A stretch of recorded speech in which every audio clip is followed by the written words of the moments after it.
நான் ஒரு சாதாரண கிராமத்தில் பிறந்தவன். பெரிய அடையாளம் எல்லாம் எங்களுக்கு கிடையாது.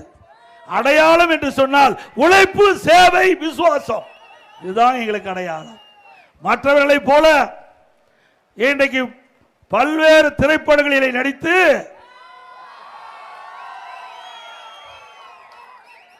அந்த திரைப்படத்தின் மூலமாக வருமானத்தை பெற்று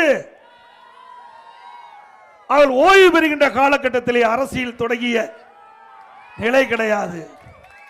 இளைஞர் பருவத்திலே பொன்மனச்செம்மல் புரட்சி தலைவர் எம்ஜிஆரால் ஈர்க்கப்பட்டு அன்று முதல் இன்று வரை 51 ஆண்டு காலம் அனைத்து இந்திய அண்ணா திராவிட முன்னேற்ற கழகத்திற்காக பாடுபட்டு கிளை செயலாளர், ஒன்றிய பொறுப்பு, மாவட்ட பொறுப்பு, மாநில பொறுப்பு, உங்களால் கட்சி நிர்வாகிகள் பொதுச் செயலாளர் என்ற அடையாளம் காணப்பட்டு, அதே போல சட்டமன்ற உறுப்பினர், நாடாளுமன்ற உறுப்பினர், அமைச்சர், பிறகு உங்களால் முதலமைச்சர் என்ற வாய்ப்பும் கிடைக்கப்பட்டது.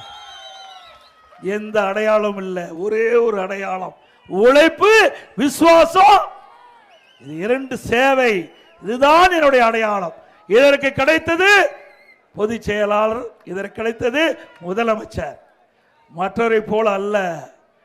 யாராக இருந்தாலும் ஒரு திரைப்படத்தில் நடித்தாலும் எடுத்துடனே ஹீரோ ஆயிட முடியாது.